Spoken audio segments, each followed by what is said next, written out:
Hello everyone, আজকে আবার তোমাদের জন্য নিয়ে এসেছি একটা নতুন রেসিপি।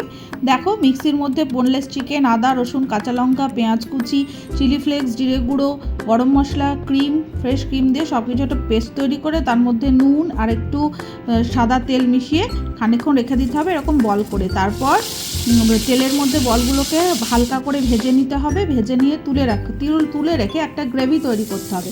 সেটা হচ্ছে পেঁয়াজ ভাজা, গোটা রসুন, আদা কুচি, লঙ্কা কুচি দিয়ে একটু ঠান্ডা করে সেটাকে দুধ দিয়ে, কাজু বা চারমগজ থাকলে দেবে, না থাকলে না, দুধ দিয়ে ভালো করে পেস্ট করে এরকম একটা হোয়াইট গ্রেভি তৈরি হবে। তারপর সেটার মধ্যে ফেটিয়ে রাখা টক দই দিয়ে সেটাকে ভালো করে নেড়ে, আবার একটু নুন, গরম মশলা আর জিরে গুঁড়ো দিয়ে সেটাকে ভালো করে নেড়ে দুধ দিয়ে গ্রেভিটা যখন ফুটে উঠবে তখন চিকেন বলগুলো দিয়ে ওপর থেকে ভালো করে একটু নেড়ে একটু ফ্রেশ ক্রিম আর কাসুরি মেথি দিয়ে স্ট্যান্ডিং টাইম দিয়ে নামিয়ে দেবে। তৈরি হয়ে গেল chicken malaikari kofta. Please do comment, like.